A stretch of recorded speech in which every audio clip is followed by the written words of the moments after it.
Disemba 2025, Prophet Philbert alitoa unabii juu ya mpasuko wa mwamba kisha kutoa damu ya kisamvu yenye rangi ya kijani. Lakini kwa sasa kuna mambo yanaendelea yanayoashiria kutimia kwa kile nabii alichokisema. Hebu tusikie kisha tuambie, nabii alimaanisha nini kulingana pia na mambo yanayoendelea kwa sasa? Sisi tunataka maendeleo ya nchi yetu. Kosa la mama ni wapi? Kwa sababu ya kumwamini mtu. Kumbe ni Yuda amesaliti ndugu zake, hata ile familia ambayo ilimlea kisiasa. Hawataki kumwona huyu Yuda. Hata huko nyuma amewahi kutajwa ni mzigo, lakini leo mzigo huu tunao ndani ya serikali. Na hapa niseme pia, ameshawaumiza watu wengi Yuda.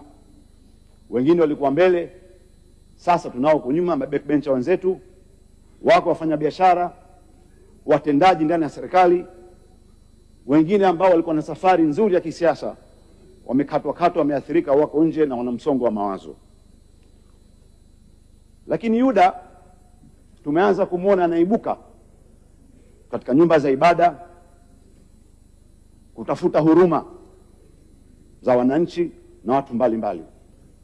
Leo anapita akitaka kutuaminisha sisi kwamba Rais Magufuli alimpenda sana yeye Yuda. Kama alimpenda kweli, kwa nini mbona alimrusha huko nje ya dunia? Huko alitupwa Yuda, huko alitupwa. Waliompenda Rais Magufuli tunawajua, mwenyewe aliwapenda. Tulikuwa tunaona wengine wamo leo humu ndani. Kwa hiyo tumwache Rais Magufuli, alifanya kazi kubwa sana. Mwenyezi Mungu amjalie apumzike kwa amani. Lakini Yuda awache kumtumia majina ya watu. Tuamkeni wabunge. Nahitaji tuombe. Nimeona maono sio kwa tukia leo. Amen. Yeye maono amenisumbua sana. Amen. Hii ni kofuri ndogo, lakini nimeona kofuri kubwa yenye uzito ambao siwezi kubeba kwa mkono. Then niliona kofuri imefunguliwa kwa nyasi. Amen. Then nikaona mtu sikumtambua, ila baadaye nikasikia sauti. Kaona mtu amekaa kwenye meza, amekaa hivi. Amen. Ameweka mkono usoni.